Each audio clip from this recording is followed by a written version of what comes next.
Cada año miles de personas se reúnen en Buenos Aires para celebrar el orgullo. Viajan miles de personas desde otros países para vivir este evento. Quieren recordar la lucha y exigir igualdad. Pero ¿sabes cómo empezó todo esto? La primera marcha del orgullo en Buenos Aires se hizo el 2 de julio de 1992, un momento muy importante para la comunidad LGBT en Argentina y en América Latina, porque fue una de las primeras veces que este grupo salió a las calles para pedir sus derechos de forma pública y organizada. Ese día alrededor de 300 personas participaron en la marcha. Aunque el número era pequeño comparado con las marchas actuales, fue un paso muy importante. La mayoría de los participantes usaban máscaras o pañuelos para taparse la cara, porque en esa época había mucho miedo y discriminación. Muchos temían que los perjudicaran en sus trabajos o en su vida diaria si los reconocían. Muchos podían sufrir rechazo familiar o enfrentarse a la violencia y el acoso, e incluso la muerte. El lema de esta primera marcha fue la libertad, igualdad y diversidad, que reflejaba su deseo de vivir sin discriminación y tener los mismos derechos. Este evento inició una tradición de marchas que con los años creció mucho en la cantidad de personas y visibilidad, hasta convertirse en una de las marchas del orgullo más grandes y reconocidas de América Latina. La marcha se ha convertido en una fiesta llena de color, música y alegría, pero también es un recordatorio de las luchas que siguen. Además de celebrar los logros como los derechos adquiridos en Argentina, la marcha destaca las necesidades de políticas inclusivas, de protección a la comunidad y de igualdad de derechos en toda la región. Hoy la Marcha del Orgullo en Buenos Aires es un símbolo de libertad, inclusión y resistencia, y sigue siendo un momento especial para honrar a quienes abrieron el camino hacia una sociedad más justa y diversa. Este evento no solo celebra la diversidad sexual y de género, sino que también es un espacio de reivindicación y activismo. Muchos países celebran la marcha LGBT en junio, pero en Argentina es diferente, es en noviembre, específicamente el primer sábado de noviembre. Esto es porque conmemora un momento específico en la historia de la comunidad en Argentina. Se eligió noviembre para recordar la creación del primer grupo activista del país, llamado Nuestro Mundo. Este se fundó en 1967 y fue pionero en la lucha por los derechos de esta comunidad en Argentina. También influye muchísimo el clima, ya que en junio en Argentina es invierno y el clima frío podría hacer más difícil la asistencia de las personas. Y entonces hacer la marcha en noviembre, que es primavera en Argentina, se logró una mayor participación y una experiencia mucho más agradable para todos los asistentes.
Hoy en día, en 2024, en Argentina, ha surgido una pequeña tensión entre ciertos sectores del gobierno actual y entre la comunidad que defiende la diversidad sexual y de género. Esto se debe a algunas declaraciones recientes de algunas figuras cercanas al gobierno, en la que ellos describen la diversidad sexual de manera negativa. Ellos utilizaron términos ofensivos como que son inventos subjetivos o una aberración contra la naturaleza. Estos comentarios obviamente generaron preocupación entre estos activistas, ya que consideran que fomentan una visión excluyente y despectiva positiva. Por eso es que, en respuesta a esto, esta marcha del orgullo del 2024 aquí en Buenos Aires adoptó el lema "No hay libertad sin derechos ni políticas públicas", con el propósito de hacer visible la necesidad de respeto, igualdad y políticas que protejan a todas las personas, sin importar su orientación sexual o identidad de género. Los organizadores buscaban resaltar que la libertad debería incluir el derecho a vivir y amar sin sufrir discriminación. ¿Tú qué piensas sobre esto? Déjame en los comentarios, ¿estás de acuerdo o no?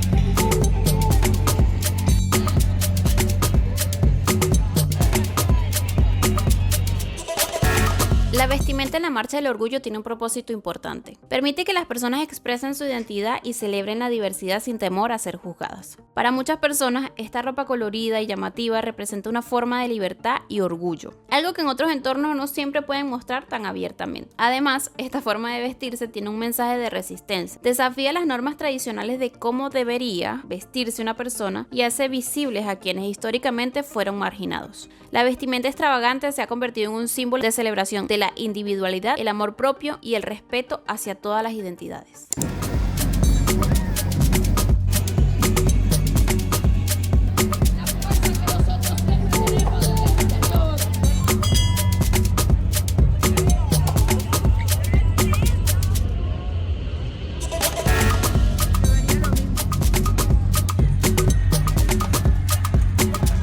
Como podemos ver, en el evento también había bomberos, policías, enfermeros, un evento totalmente completo. Por otro lado, algunas personas pueden no sentirse identificadas con esta celebración o tener algunas opiniones distintas sobre sus expresiones, lo cual también es parte de una sociedad plural. Lo importante es respetar las diversas perspectivas y recordar que la tolerancia y el diálogo son el camino para construir una sociedad más inclusiva. Me encantaría leer tu opinión en los comentarios. No te olvides de suscribirte y de darle like. Y así fue como terminó este evento gigantesco, todo un festival que duró hasta la madrugada. Vean cómo quedó la calle.